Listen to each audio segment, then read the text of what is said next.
विचार चल रहा था कि साच भावना अंशत्रयम अपेक्षते साध्यम साधनम इति कर्तव्यतांच किं भावेत केन भावेत कथम भावेत इति तत्र साध्याकांक्षायां वक्ष्यमाण अंशत्रयोपेता आर्थी भावना साध्यत्वेनान्वेति। अब साध्य की आकांक्षा होती है जब, क्योंकि दोनों भावनाएं अंशत्रयोपेत हैं। आर्थी भावना में भी साध्य साधन और इति कर्तव्यता संबंधी आकांक्षा होगी, शाब्दी भावना में भी, दोनों में है। अब पहले अब शाब्दी भावना कर ले रहे हैं, साच भावना से सा शाब्दी भावना, शाब्दी भावना पर ही विचार है, भावना सामान्य का नहीं, शाब्दी भावना के अंशत्रय की बात कथन कर रहे हैं। साध्य साधन इति कर्तव्यता, उसे साध्याकांक्षा होने पर वक्ष्यमाण अंशत्रयोपेता आर्थी भावना साध्यत्वेनान्वेति। शाब्दी भावना में जब साध्यांश की बात होती है वहां पर क्या अन्वय होगा? आर्थी भावना अपने तीनों अंशों के साथ आर्थी भावना ही साध्य है। शाब्दी भावना का साध्य क्या है? आर्थी भावना। आर्थी भावना साध्यत्वेनान्वेते। क्यों ऐसा अन्वय कर रहे हो? इसका हेतु कारण दे रहे हैं, एक प्रत्यय गम्यत्वेन, क्योंकि दोनों एक प्रत्यय से गम्य है। क्योंकि आपने पहले वो रेखा चित्र देखा था ना, यजेत में क्या है? यज धातु त प्रत्यय, त प्रत्यय में आख्यातंश लिंगंश, लिंगंश से शाब्दी भावना, आख्यातंश से आर्थी भावना थी। एक ही पर से दोनों अर्थ गम्यमान है, अतएव एक के प्रति दूसरा साध्य हो जाएगा। किसके प्रति कौन होगा? तब कहते शाब्दी भावना के प्रति आर्थी भावना साध्य होगा, क्योंकि पहले शब्द से उपस्थित क्या होता है? शाब्दी भावना, बाद में उपस्थित होता है आर्थी भावना। पहले जैसे लिंग श्रवण करेंगे उस लिंग में रहने लिंग जो विशेष है वो पहला बोध होगा, फिर उसके पीछे जो सामान्य छिपा हुआ है आख्यात वो बाद में बोध होगा। इसलिए पहले बोधित वस्तु कौन है? शाब्दी भावना, अगर उसमें आर्थी भावना साध्य हो जाएगा। इसमें क्या प्रमाण है आपके पास? किस आधार पर तुम कर रहे हो? केवल एक प्रत्यय गमित और भी बातें हैं उस प्रत्यय में, या नहीं? उसी प्रत्यय में लट लकार, जैसे आपका लिंग लकार के साथ साथ में प्रथम पुरुषत्व भी है, एक वचनत्व भी है यजेता में, उनको उनमें से किसी को क्यों अन्वय नहीं करोगे? तब कहते हैं यहां श्रुति प्रमाण है। श्रुतिगण से वेद नहीं लेना, विनियोग के प्रति 6 प्रमाण माने गए हैं। किसी भी चीज का किसी के साथ संबंध जोड़ने का नाम विनियोग। उस विनियोग के प्रति 6 प्रमाण आगे चर्चा करेंगे। उसमें पहला प्रमाण का नाम है श्रुति। श्रुति लिंग वाक्य प्रकरण स्थान समाख्यानाम उत्तरोत्तरम पारदौर्बल्यम अर्थ विप्रकर्षा, एक सूत्र है, जैमिनी सूत्र। श्रुति वो 6 प्रमाण कौन से हैं अभी बता दे रहा हूं। श्रुति लिंग, लिंग से अलग अर्थ है, वो लिंग लकार नहीं लेना, इसलिए ग लिख रहा हूं साथ में मैं, है ना। लिंग और श्रुति लिंग वाक्य प्रकरण स्थान समाख्या उत्तरोत्तरम पारदौर्बल्यम अर्थ विप्रकर्षा, ये पूरा सूत्र। श्रुति लिंग वाक्य प्रकरण स्थान समाख्यानाम उत्तरोत्तरम पारदौर्बल्यम अर्थ विप्रकर्षा। सबसे प्रबल प्रमाण श्रुति, उससे दुर्बल है लिंग, उससे दुर्बल है वाक्य, उत्तरोत्तर दुर्बल होते जाएगा। उत्तरोत्तर पर दौर्बल्यम, क्यों? अर्थ की बोध कराने में विप्रकर्षता है। यथा श्रुति झटिति बोध करा सकती है, वैसे लिंग बोध नहीं करा सकता। इनका लक्षण ही अलग है। श्रुति को लक्षण में क्या क्या प्रमाण का? निरपेक्ष श्रुति, जो निरपेक्ष शब्द किसी की अपेक्षा लिए बिना अर्थबोध करा देवे, ऐसे शब्द का नाम श्रुति प्रमाण। और वह श्रुति प्रमाण पुनः 3 प्रकार का है। 3 कौन से हैं? विधात्री, अभिधात्री और विभक्ति रूपा, 3 है। तो विभक्ति रूपा भी फिर पुनः 3 प्रकार की है। निरपेक्ष और आ जाएगा, ऐसे करते हैं। विधात्री, अभिधात्री, विनियोक्त्री, ये नाम है। विनियोक्त्री का 3 प्रकार, विभक्ति रूपा, एका विधान रूपा और एक पद रूपा। ये सब आने वाला है, अभी 2-4 दिन में ही पहुंच जाएंगे इसमें आप लगभग। ये एका विधान का दूसरा नाम है एक पद, एक समानाभिधान श्रुति है जो यहां बोल रहे हैं। एका विधान का दूसरा नाम है समानाभिधान श्रुति। ये देखो श्रुति का विभाजन थी। श्रुति जो है आपका 3 प्रकार की है, फिर उसमें विनियोक्त्री 3 प्रकार की।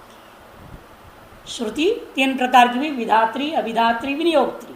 फिर विनियोक्त्री फिर 3 हुआ, विभक्ति रूपा, एकाविधान रूपा, एक पद रूपा श्रुति। उसमें चर्चा कर रहे इस प्रमाण की। ये प्रमाणों में 6 प्रमाण में से पहला प्रमाण, उन प्रमाण में से विभाजन करते हुए आए विभक्त विनियोक्त्री रूपा में दूसरा नंबर में एकाविधान रूपा। उसी का दूसरा नाम है एक को या समान, समानाभिधान श्रुति। समान अभिधान मने समानेन प्रत्ययेन अभिधीयते समानाभिधान। एक ही प्रत्यय के द्वारा एकेनैव प्रत्ययेन अभिधीयते इति एकाविधान। इसको लक्षण भी हम लिखा रहे, श्लोक है समानाभिधान श्रुति का, लिख लीजिए। अर्थद्वयस्य वाचक शब्द, अर्थद्वयस्य वाचक शब्द एक एव तद्रूपा च श्रुति, तद्रूपा च श्रुति समानाभिधान श्रुति। अर्थद्वय का वाचक शब्द एक हो तब उस प्रकार की जो श्रुति का नाम समानाभिधान श्रुति, एकाभिधान श्रुति भी कहते हैं। जैसे कि पहले आपने देखा है त प्रत्यय था, त प्रत्यय एक ही के द्वारा 2 बोध हुआ, क्या? आख्यात और लिंग। इसके द्वारा शाब्दी भावना का बोध हुआ और इसके द्वारा आर्थी भावना का बोध हुआ था। ये तो देखा था आपने। ये जैसे में 2 हिस्सा थी, एक तो धातु और दूसरा त प्रत्यय। यज धातु था और त प्रत्यय था। वो चित्र भी है ना पूर्व में 11 नंबर पृष्ठ में था। उसमें इस एक ही पद शब्द है ना, ये अर्थद्वयस्य आर्थी भावना और शाब्दी भावना रूपी 2 अर्थ है, आर्थी भावना और शाब्दी भावना रूपी। अर्थद्वयस्य वाचक शब्द एक ता एव, वर्तमान कौन है? त रूपी शब्द एक ही क्या कर रहा है? अर्थद्वय का बोध करा दिया, आर्थी भावना और शाब्दी भावना। अतः इस शब्द का नाम समानाभिधान श्रुति प्रमाण हो गया। ध्यान में ना, तरूपी जो विभक्ति है, इस विभक्ति का क्या नाम पड़ा? समानाभिधान श्रुति। अतएव क्या किया इन्होंने? सबसे सन्निहित वस्तु यदि शाब्दी भावना को मिलता है साध्यत्व में अन्वय करने के लिए, तो आर्थी भावना ही मिलेगा। एक ही प्रत्यय से दोनों होने के नाते सबसे सन्निधि में कौन है? आर्थी भावना। धातु ला नहीं सकते, धातु भी प्रकृष्ट है, भिन्न ताव शब्द से भिन्न शब्द में के द्वारा ज्ञात है। समानाभिधान श्रुति नहीं है, भिन्नाभिधान श्रुति है। अतएव इन्होंने यागम को साध्यत्व में अन्वय नहीं किया, आरती भावना को कर दिया। फिर इस आरती भावना में हमें याग को लाएंगे, ऐसे अन्वय करने की बात कह रहे हैं। यहाँ साध्याकांक्षा वक्षमाण अंशत्रयोपेत, कौन से? आरती भावना, वो जो है साध्यत्व में अन्वय होगा, क्योंकि एक प्रत्यय गम्य होने से हेतु क्या दिया? एक प्रतिगम्य होने से। तब आप कह सकते हैं एक प्रतिगम्य तो अन्य भी बातें हैं, तब कहते नहीं, यहां समान आपने श्रुति प्रमाण। और श्रुति प्रमाण क्या करेगी?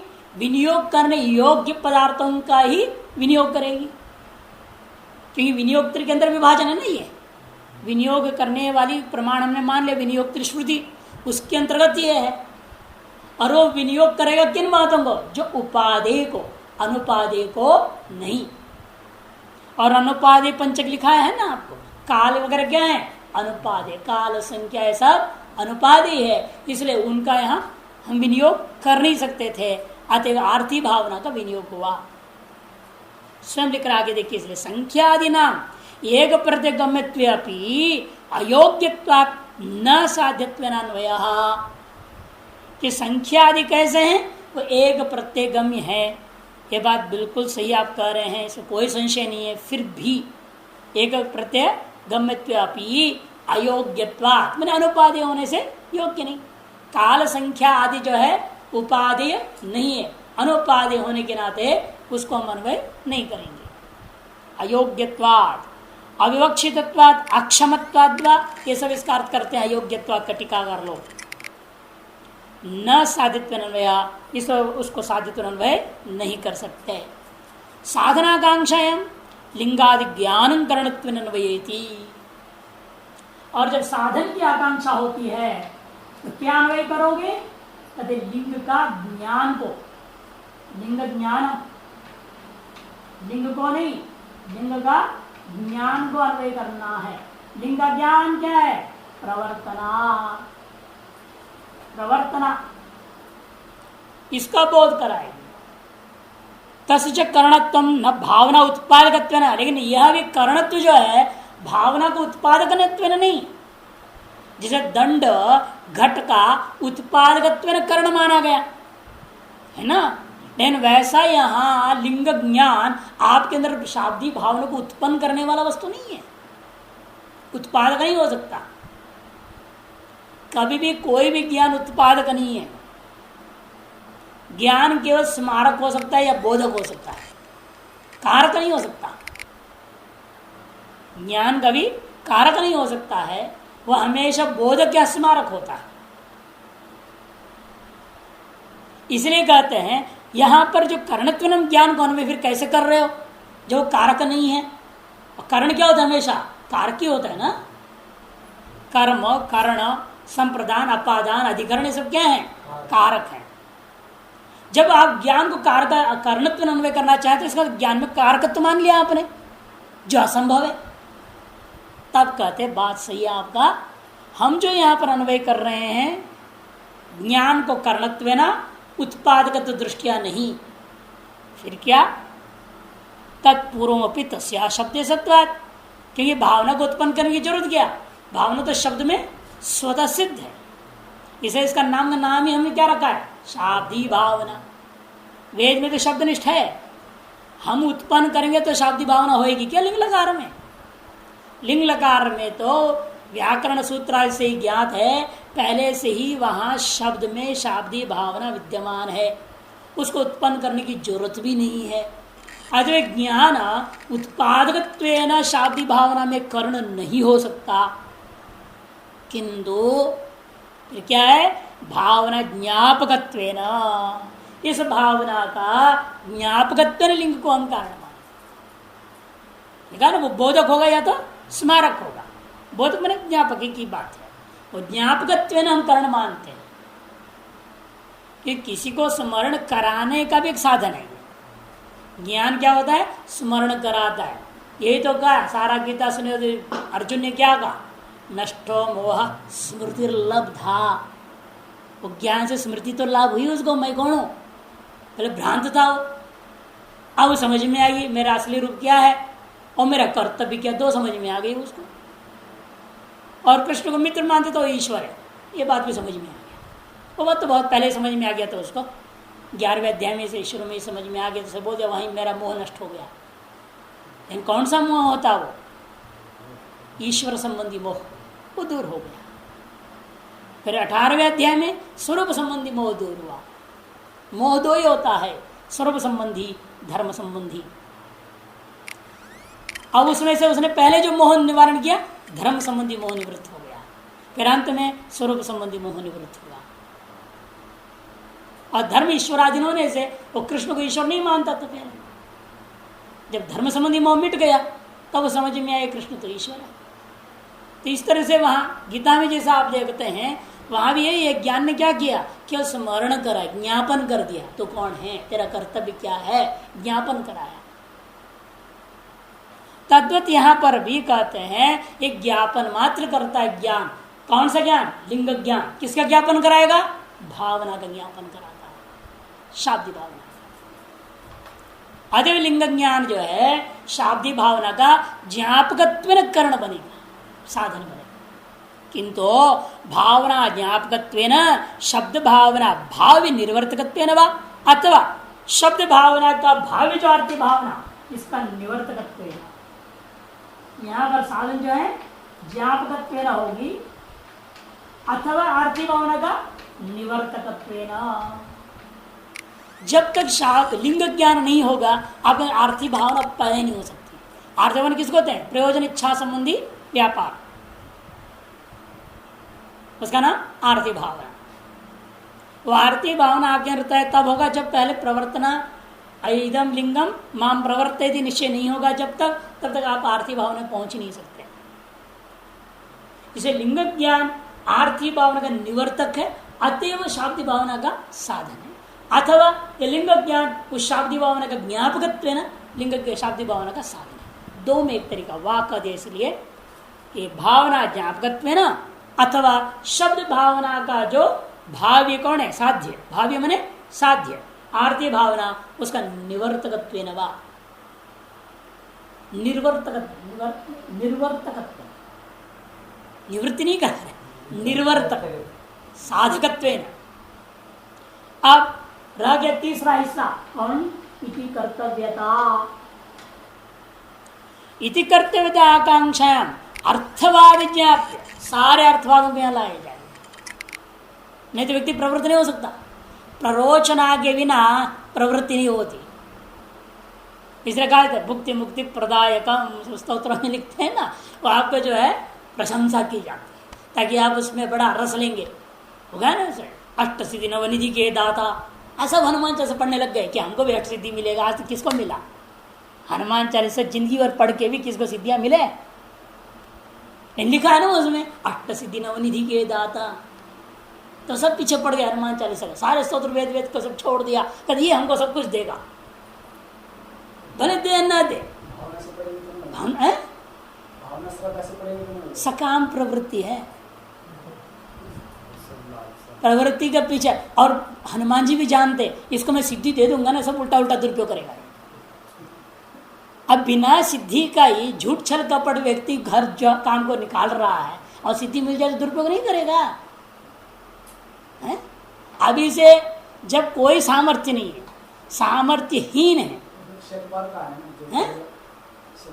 अरे जिंदगी भर पढ़ लिया तब भी कुछ नहीं, वो बोल रहा हूं, तुम तो 100 बार की बात कर रहे हो। रोज 108 बार पढ़ने वालों को मैं मिला दूंगा आपसे, रोज 108 बार, और जीवन भर कर रहे हैं,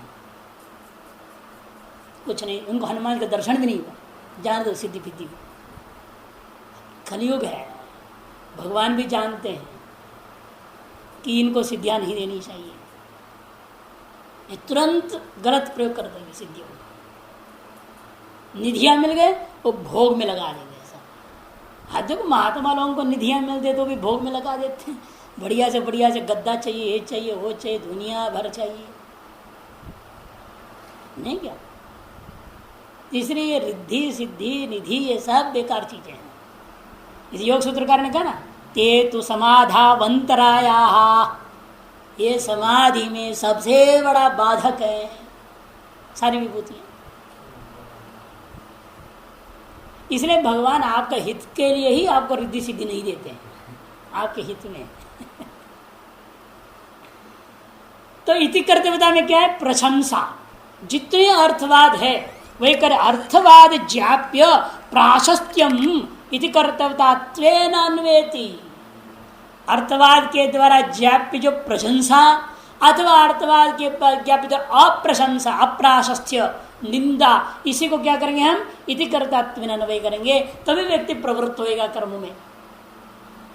यहां पर इसलिए क्या हो गया प्राशस्त्यादि, प्राशस्त्यादि इति कर्तव्य अन्वय हो जाएगा। आप थोड़ा थोड़ा टीका में जहां जरूरत है, अंतिम पंक्ति 34वां पृष्ठ में, ज्ञान द्वारेण शब्द से प्रवृत्ति जनकत्वात्, ज्ञान के द्वारा ही शब्द प्रवृत्ति का जनक हो सकता है, बिना ज्ञान का शब्द कभी प्रवृत्ति का जनक नहीं हो सकता।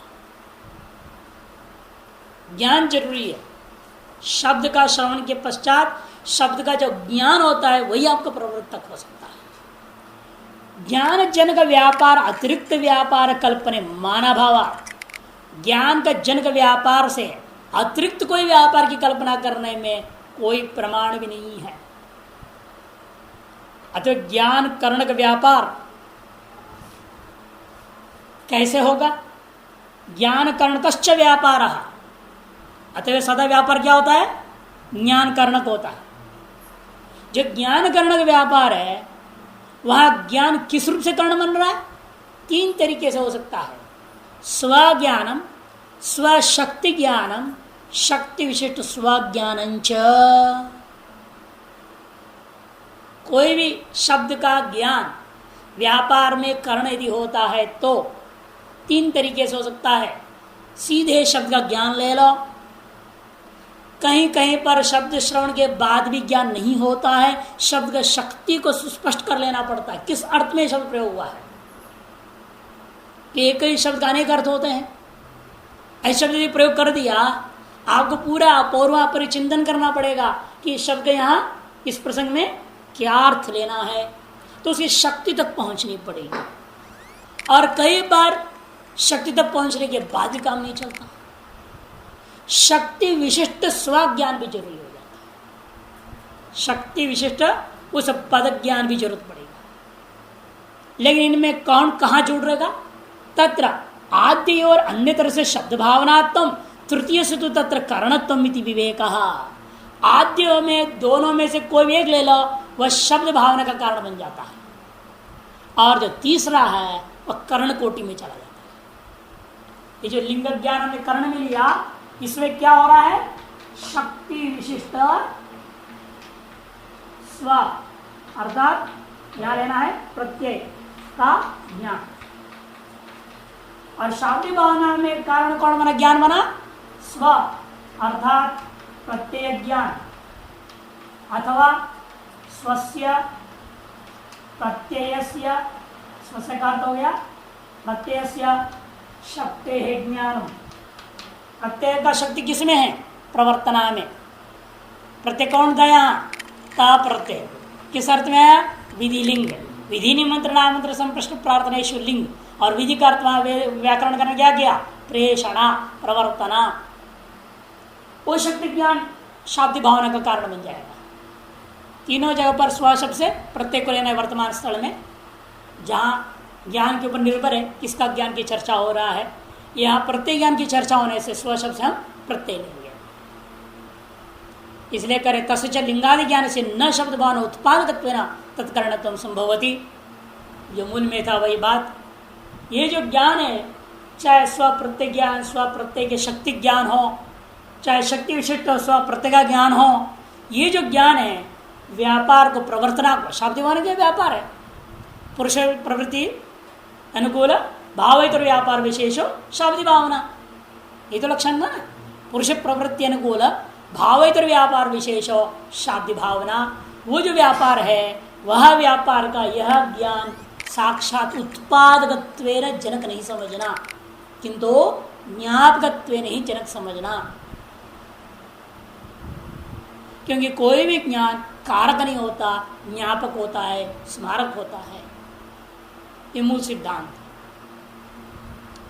अच्छा, और अब इति कर्तव्यता का ऊपर क्या बोलते थे, इति कर्तव्यता इसका नाम क्यों है, इति कर्तव्यता यह नाम क्यों पड़ा कथम को, ये क्या हिस्सा है, ये कथम का व्याख्या है, यह कथम का व्याख्या। साधन मने केन और साध्यम मने किम, साध्य मने किम, साधन मने के न, इति करते मने कथम, इस प्रश्न का जवाब दो इति करते बता करते हैं। कथम की व्याख्या इत्थम भाव, व्याकरण में भी क्या बोलते हैं, इत्थम भाव। वो इत्थम भाव कोई मीमांसक इति करते बता कहते हैं। उसको देखिए द्वितीय प्रकटक प्रश्न संख्या 35 चौथी पंक्ति, कर्तव्य से इति प्रकार इति कर्तव्यता, कर्तव्यस्य इति मने प्रकार, इति शब्दस्य प्रकारवाचकत्वात्, मिल गया ना।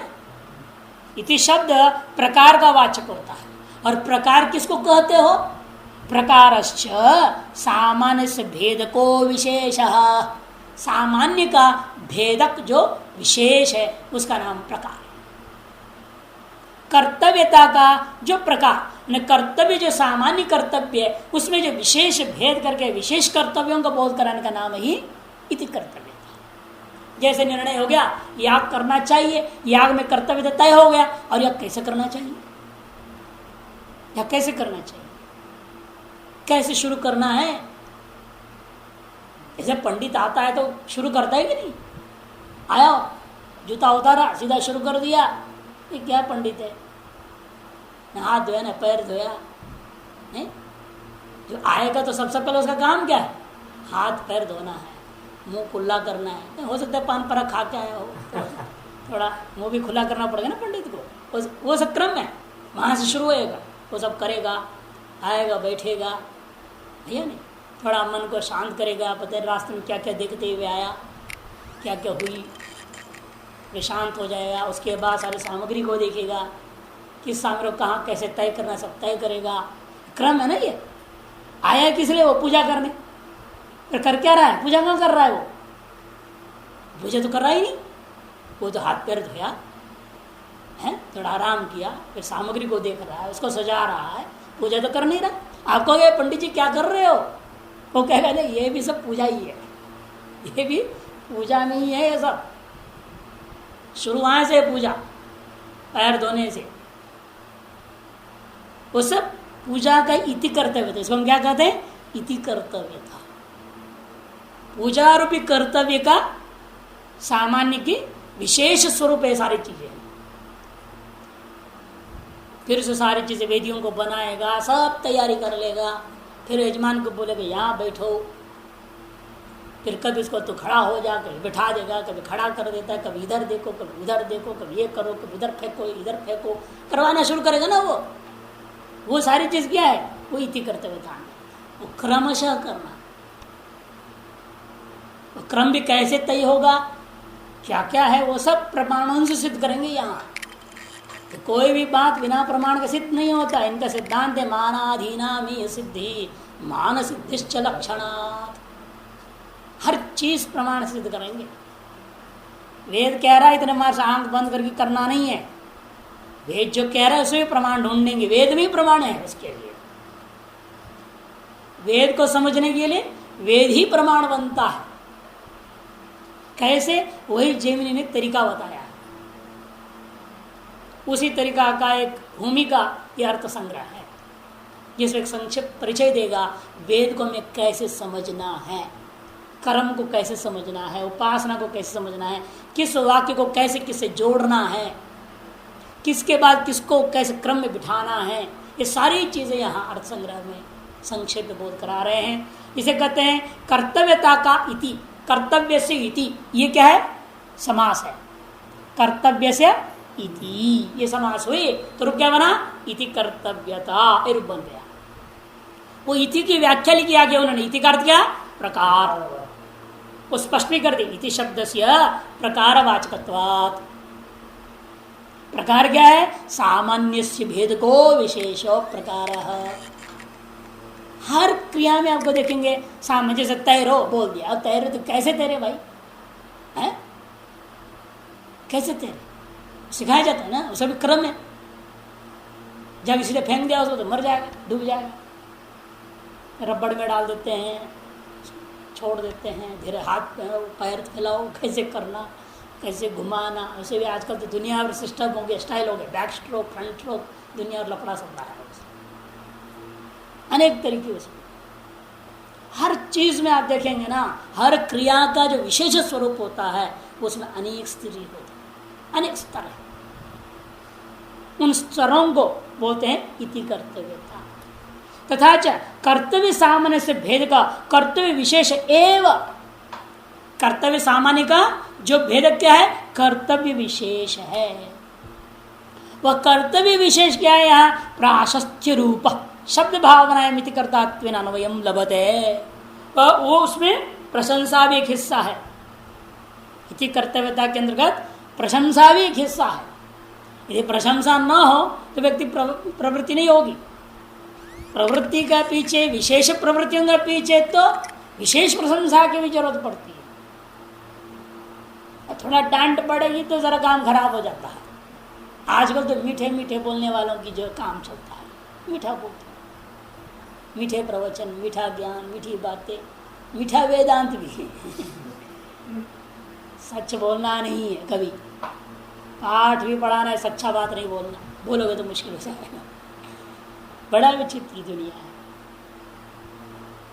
और हमारा काम ऐसा नहीं, कहते हमारा काम क्या है, हम लोग ये क्यों बैठे हैं, जानते क्यों बैठे? जो हमारे पास है उसका अहंकार को मारना है, इसलिए बैठे हुए। शास्त्र पढ़ाने का मतलब क्या है, केवल पंक्ति लगाना थोड़ी। महाराज जिस दिन क्या बोले, सुना था ना, महाराज जी ने कहे पंक्ति लगाना आने से साधु नहीं बनेगा कोई।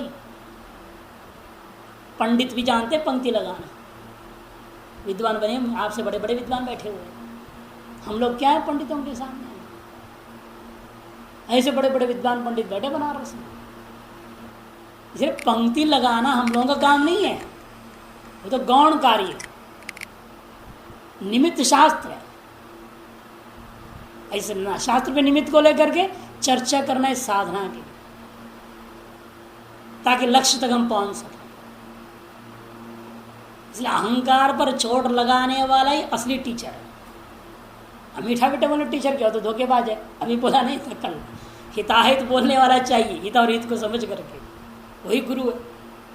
और केवल जो है मीठी मीठी बातें कर रहा है तो उससे अहित होगा अगले का। माता पिता जैसे करते हैं ना, बच्चा पढ़ रहा है, अच्छा परसेंटेज भी ले रहा है, तो भी क्या करते हैं, डांटते हैं कि नहीं डांटते? क्यों डांटते हैं? इसीलिए कि और अच्छा हो, और बढ़िया पढ़ने के लिए, और ज़्यादा परसेंटेज लाए। और जब अंतिम परीक्षा होती है तो शाबाश करते हैं, पार्टी भी मनाते। क्यों मनाते हैं? साल भर तो डांटते रहे, फोन में टॉफी खिलाए। तो यही होता है, जो हितैषी होता है वो हर स्तर पर ठोकता है। इसलिए कबीरा ने कहा ना, माटी कहे कुमार से, मिट्टी की क्या दुर्दशा होती है। मिट्टी कहता है ना कुम्हार को, तुमने मेरा क्या किया? पहले तो फावड़ा ऐसे तो मेरे को अपनी असली माँ से तो अलग कर दी, फावड़े से फोड़ा है ना, धरती को काटा है। मेरे तो अपने असली स्थान से तूने अलग किया, तो ले जाता, इज्जत से ले जाता। खुद तो गया घोड़े पे, शादी में नहीं, घोड़ी पे चढ़ के गया ना कुम्हार बारात में। और मिट्टी की बारात कैसे निकाली? गधे पे। मिट्टी कहता है मेरे लिए तो गधा चाहिए, तेरे लिए घोड़ी चाहिए। वो भी मैंने अपमान सहन किया है तेरा, तूने मेरा अपमान एक जगह नहीं कर रहा है, मैं सहन किया। घर में ले जा करके ऐसे जगह फेंक दिया जब मच्छर के लिए और दूसरा नहीं था मेरे पास, ऐसे जो मिट्टी को बढ़ा देता। कोई कमरे में फ्रिज में रखा, फल को रख दे जैसे, और फिर उसके बाद पानी भरा और पैरों से कुचल दिया। ये भी मैंने सहन कर ली तेरी। उतने पर भी तुम्हारी शांति नहीं हुई मेरे साथ अन्याय करने का। मेरे को चाक पे चढ़ा के घुमा दिया दुनिया में,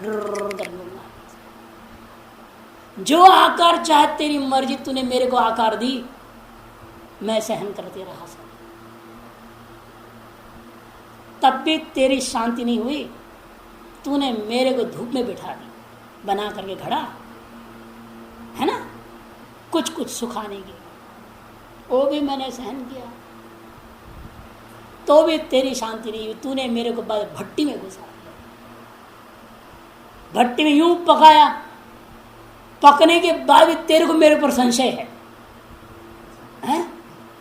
तूने मेरे को ठोक बजा करके देखा कि ठीक से पका कि नहीं, उसके बाद भी चैन नहीं आई तेरे को।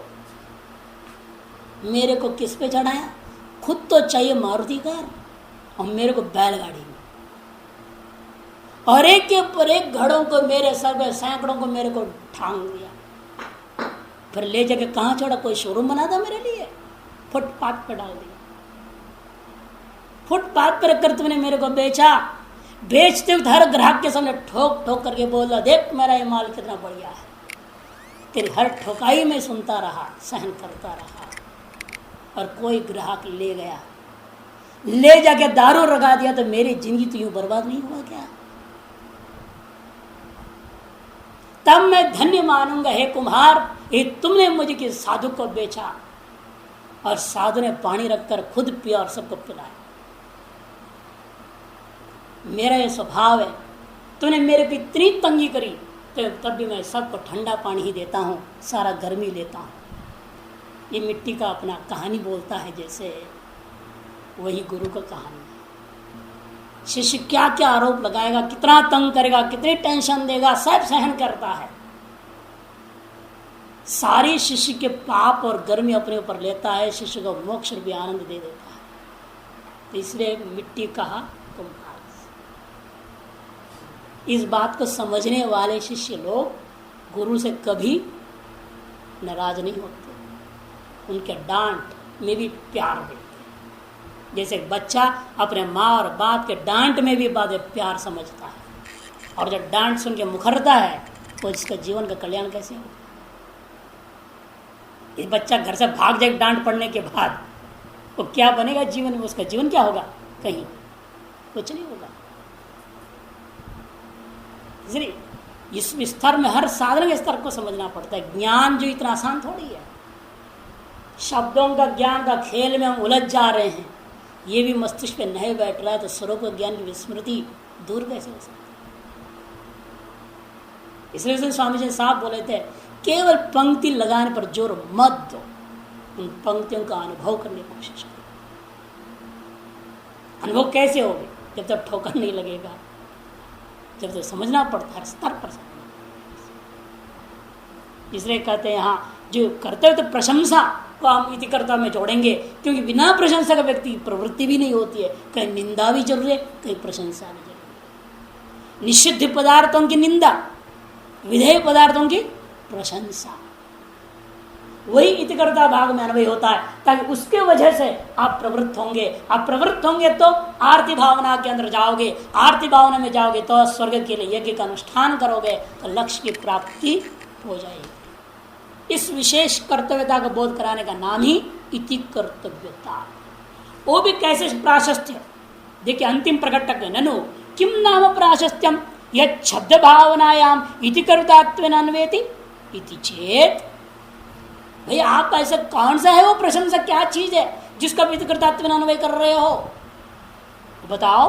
कहते विधेयतावच्छेद समानाधिकरण्येन बलवद अनिष्ट अनुबंधित्व सति क्रियाजन्य दुखापेक्षा अधिक इष्टजनकत्वम प्राशस्त्यम। इसका नाम प्राशस्त्य। देखिए कितना बढ़िया बोल रहे प्राशस्त्य का लक्षण। विधेय, जैसे यहाँ विधेय मान लीजिए वर्तमान में याग, क्योंकि तय लिया ना हमने दृष्टांत वाक्य क्या दे, चेत स्वर्ग काम, स्वर्ग रूपी उद्देश्य को लेकर के याग को विधान कर रहे हैं। हम विस्तृत दृष्टांत में मत जाए, छोटे वाले लोग आसानी समझ में आएगी। विधेय हो गए याग, विधेयतावच्छेद क्या होगा? यागत्व, इस याग में रहने वाला यागत्व विधेयता का अवच्छेद है। इसके इसी याग में हमें प्रशंसा को भी बैठाना है। याग की प्रशंसा कर रहे हैं ना, तो प्राशस्त्य भी कहाँ रहेगा? याग में रहेगा। सामनाधिकरण्य हो गया, दोनों याग में रह गए। विधेयतावच्छेद के यागत्व का सामानाधिकरण्य करण्य समानाधिकरण होकर के याग में रहेगा। वो सामानादि करने के द्वारा बलवद अनिष्ट अनुबंधित्व। इस प्राशस्त्य में क्या क्या है? सबसे बड़ी प्रशंसा यह है हमेशा, भाई इससे तुम्हें कोई खतरा नहीं, नुकसान कुछ नहीं, ये जानने के बाद व्यक्ति सहर्ष प्रवृत्त हो जाता है। कोई भी काम में कहा हो इस काम में तुम आगे बढ़ो तो पहले वो सोचेगा, तो समझना आप बोलना पड़ेगा आपको, भाई आप चिंता मत कीजिए, इससे आपको कोई नुकसान नहीं होगा, तो प्रवृत्त हो जाएगा। सबसे पहला बात बलवद अनिष्ट का अनुबंधित्व प्रशंसा में आई। नंबर 1 बलवद अनिष्ट अनुबंधित्व, ये हो गया। और दूसरा क्रियाजन्य दुख। क्रियाजन्य जो याग क्या क्रिया है ना, स्वाहा स्वाहा स्वाहा करोगे तो आग होएगा, धुआं होएगा, धुआं के कारण से आंखों में जलन होएगा, आंखों से पानी टपक रहा है, गर्मी भी लग रही है, परेशानी हो रही कि नहीं हो रही उसमें है? तो वो जो जन्य क्रिया सामान्य जो याग जन्य दुख, क्रिया सामान्य जन्य जो दुख से अधिक सुख आपको मिलेगा, एक ज्ञान कराना है, तब प्रवृत्त होएगा। जो क्रिया सामान्य होगा वो सामान्य जन जो दुख है जितना, उससे ज्यादा तुमको सुख मिलेगा मालूम, तब तो प्रवृत्त होएगा। अब देखो कई बार धूप में सिलेंडर लेके साइकिल पर आप जा रहे, क्यों जा रहे? आपको पता है जब ये सिलेंडर आएगा हमको 1 महीने तक तो कम से कम आराम से बढ़ के खाने को मिलेगा। वो एक दिन का धूप सहन क्यों कर रहे हैं? उस धूप से उत्पन्न कष्ट की अपेक्षा से, उन 2 घंटों के कष्ट की अपेक्षा से 1 महीना तक आराम से रोटी खाने को मिलेगा, वो सुख दिखाई देता है। उस सुख के सामने वो 2 घंटे का दुख क्या है? थोड़ा सा तुच्छ। वही कार्य सामान्य क्रियाजन्य जो दुख है उसकी अपेक्षा अधिक इष्ट जो सुखादि का जनकत्व का नाम ही प्राशस्त्य। क्रिया सामान्य जन जो दुख, उस दुख से अधिक जो तुम्हारा इष्ट है सुखादि, उसका जनक है कौन? ये विधेयभूता वस्तु या ऐसा जब निश्चय आपके दिमाग में हो जाता है, 2 बात का निश्चय होना चाहिए। एक तो बलवद अनिष्ट का अनुबंधी है, और दूसरा इसमें क्रिया जाने वाले क्रिया से जिन दुख से अधिक सुख मुझे को मिलने वाला है, यह 2 बात का निश्चय हो तो व्यक्ति उस प्रशंसा को सुन करके क्रिया में प्रवृत्त हो जाता है। और निंदा में ठीक उसका विपरीत, क्रिया समझन दुख से अधिक दुख मिलने वाला है, ऐसा बोलने से क्या होगा? उसकी निंदा हो गई विधेय का, नहीं। जो क्रिया तुम कर रहे हो, जैसे उसमें कहा ना अभी शेन याग वाला मामला ही है, उसमें निंदा क्यों कर रहे हैं? क्योंकि जो याग करके उसको जो वर्तमान में दुख है मिल रहा है, यज्ञ करके मार रहा है शत्रु को, उससे अधिक दुख नरक नामक दुख उसको मिलने की संभावना, ये निंदा हुआ। वो आगे लिख रहे देखो भी, पाप किया तो पाप को मिटाने के लिए वो तो प्रायश्चित हो गया ना, प्रायश्चित तो प्रशंसा हो गया ना। जब तो प्रशंसा नहीं करेंगे तो प्रायश्चित अब नहीं करोगे। आपको क्या जैसे इसमें भी आएगा आगे में, घोड़ों को दान लेने वाला उसको अमुक याग करना चाहिए, इससे उससे जन्य पाप दूर होगा, वो प्रायश्चित हो गया, प्रायश्चित विधि हुई, उसकी प्रशंसा क्या हुआ? वो जो अश्वग्रहण से पाप है वो नष्ट होगा, ये उसका प्रशंसा अर्थवाद। वो यहां पर कर देखिए निषेधार्थवादेशो, वो तो विधेय अर्थवाद हो गए ना। अब निषेध के अर्थवाद में क्या हो रहा है? निषेध्यतावच्छेदक सामानाधिकरण्येन, निषेध्यतावच्छेदक सामानाधिकरण्येन क्रियाफलापेक्षया अधिक दुख साधनत्वम अप्राशस्त्यम लक्ष्यते बोध्यम। आगे ना, अब जैसे ये है ना विधेय, वैसे निषेध्य में यहाँ अप्राशस्त्य कहूंगा। निषेध्य जैसे मान लीजिए बर्रियाग, रजत में बर्रियाग में निषेध्य पदार्थ है रजत, उस याग में रजत नहीं डाला, रजत नहीं की निषेध कर रहे हैं ना, रजतम का निंदा कर रहे हैं, तो रजतत्व अवच्छेदक हो गया, निषेधता अवच्छेदक। निषेध्य कौन है? रजत। इस याग में निषेध्य वस्तु हो गया रजत, निषेधतावच्छेदक रजतत्व। उस समानादि गुण में क्या रखूंगा मैं? अप्राशस्त्य। और वहां क्या है? बलवदनिष्ठ का अनुबंधी है, बताऊंगा उसे। अनुबंधी नहीं, बलवदनिष्ठ का अनुबंधी है रजत देना। इतना ही नहीं, देते वक्त भी तुमको जितना दुख होना है उससे अधिक दुख तुमको अंत में मिलने वाला है। वही करें निषेधित आवश्यक सामनाधिकरण्य क्रियाफल अपेक्षा अधिक दुख का साधनत्व। क्रियाजन्य जो फल मिलने वाला है, जैसे शत्रुवधता शेन याग में शत्रु का वध कर दोगे, राज्य भी प्राप्त भी कर लोगे, वो क्रियाजन्य जो फल है उस फल की अपेक्षा से अधिक दुख क्या है? नरक, उसका जनक। इसे क्रिया सामान्य जन्य फल की अपेक्षा दुख नहीं लिखेंगे, अभी क्या लिखेंगे हम? फल की अपेक्षा से अधिक दुख मिलेगा, ये बोलना पड़ेगा। क्रियाजन्य जो फल है उस फल की अपेक्षा से अधिक दुख मिलना है, ये क्या हो गया? अप्राशस्त्य, निंदा। तब आप अपने आप निवृत्त हो जाएंगे। जैसे आप विषाक्त भोजन की बात नहीं आई थी कल, लड्डू खाएंगे, जहर डाला हुआ लड्डू से, क्रियाजन्य फल क्या है? भोजन खाना, उसे क्षुधा की निवृत्ति, भूख की निवृत्ति, वो तो मिल जाएगी।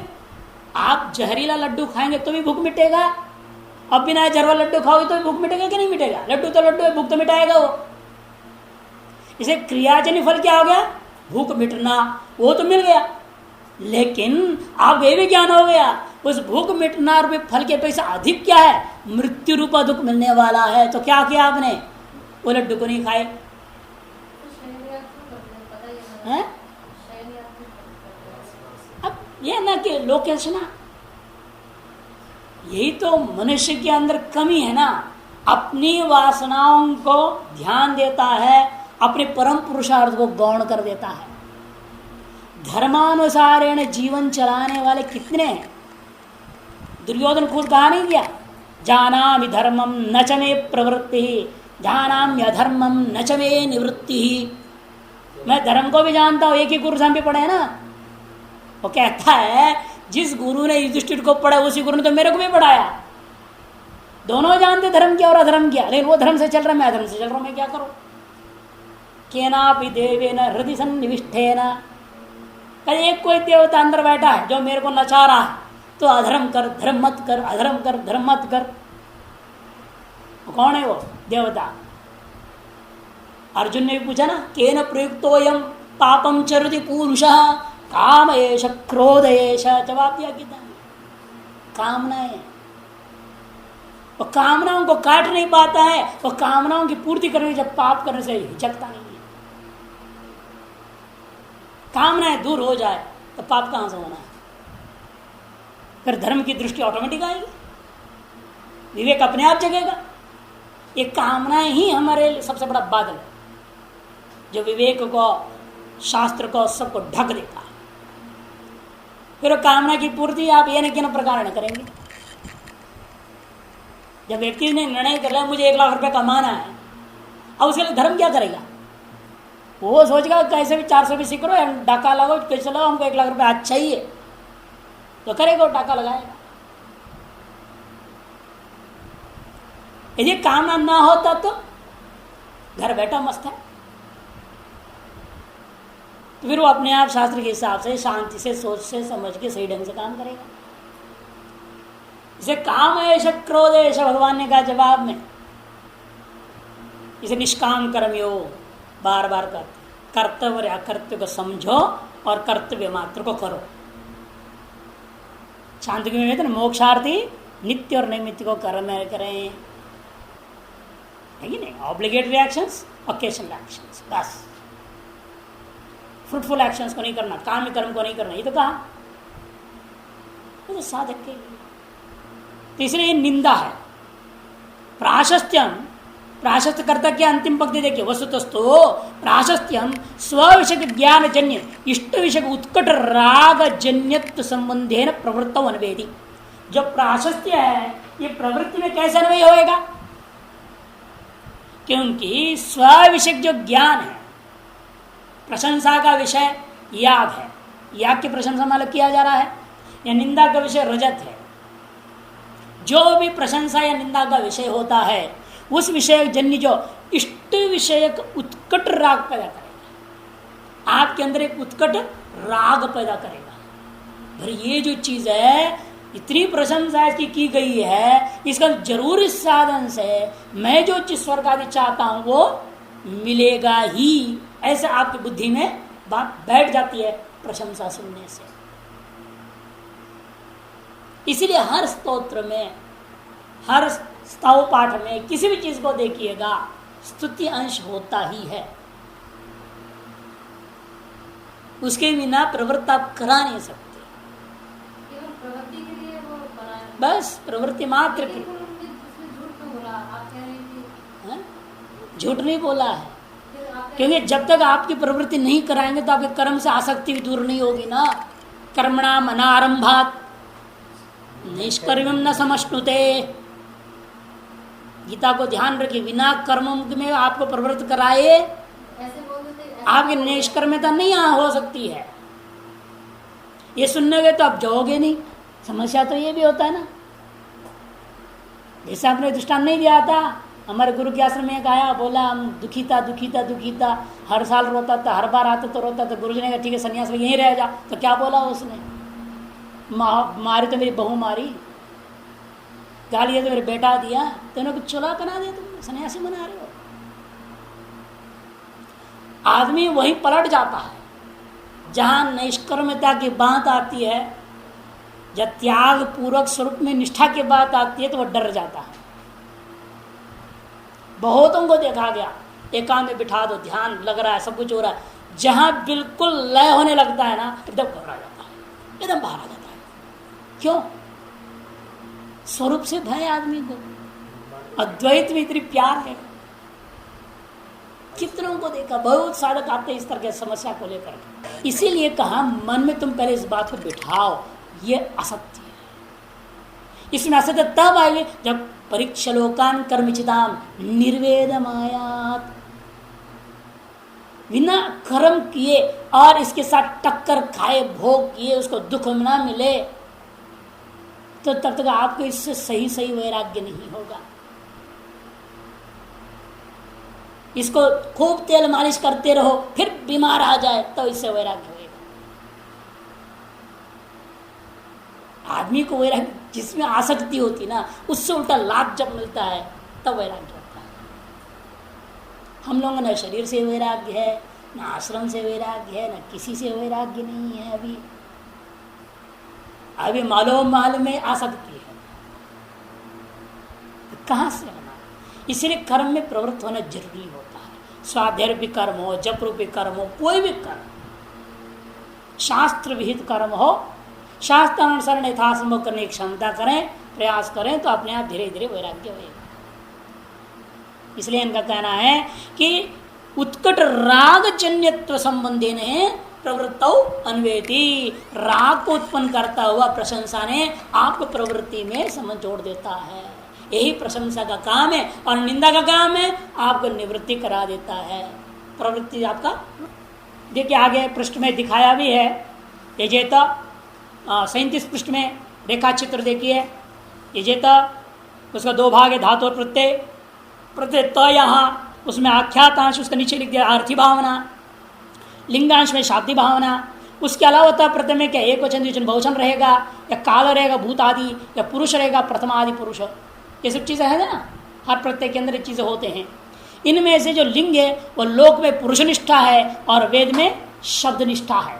लौकिकी पुरुष निष्ठा और वैदिकी शब्द निष्ठा। चाहे लौकिकी शाब्दी भावना हो चाहे वैदिकी शाब्दी भावना हो, दोनों में क्या रहेगा? साध्य, साधन और इति कर्तव्य, दोनों में रहेगा। लोक में भी क्या रहेगा? जन्म आने तो भी तीनों आ जाएंगे, साध्य, साधन और इति कर्तव्य। साध्य क्या है? आर्थी भावना, साधन लिंगादि ज्ञान, इति कर्ता प्रशंसा आदि। इस चित्र से भी आपको बोध करा दिए हैं।